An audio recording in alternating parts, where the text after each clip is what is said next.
ಏರಸ್ರು ಬಂದಂಗಾಗುತ್ತೆ. ಇದು ಬೆನ್ನು ಊರಿ ಸ್ಟಾರ್ಟ್ ಆಗುತ್ತೆ. ತಂದೆ ದೇವರೇ, ಯೇಸುವಿನ ನಾಮದಲ್ಲಿ ಪವಿತ್ರಾತ್ಮನ ಸಹಾಯದಿಂದ ಕರ್ತನ ಬಾಧಕ್ಕೆ ಬಂದಿದ್ದೇನೆ. ಸಹೋದರಿ ಸೌಭಾಗ್ಯ ಅವರಿಗಾಗಿ ಪ್ರಾರ್ಥಿಸ್ತಾ ಇದ್ದೇನೆ.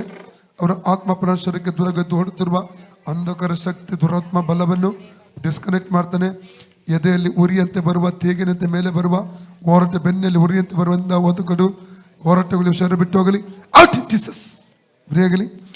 ದೇವರಿಗೆ ಸಂಬಂಧಪಡದಿರುವಂಥ ಯಾವುದಾದರೂ ಶರೀರದಲ್ಲಿ ಸೇರ್ಕೊಂಡಿರೋ ಅದನ್ನು ಯೇಸು ಕ್ರಿಸ್ತ ನಾವು ಡಿಸ್ಕನೆಕ್ಟ್ ಮಾಡ್ತಾ ಬಿಟ್ಟು ಹೋಗು. ಔಟ್.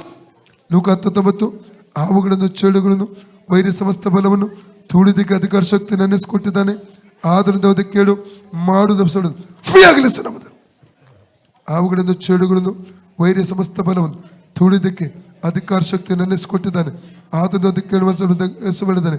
ಎದೆ ಫ್ರೀ ಆಗಲಿ, ಗಂಟಲು ಫ್ರೀ ಆಗಲಿ, ಬೆನ್ನು ಫ್ರೀ, ಬೆನ್ನೆರ ಫ್ರೀ ಆಗಲಿ. Free in the name of Jesus.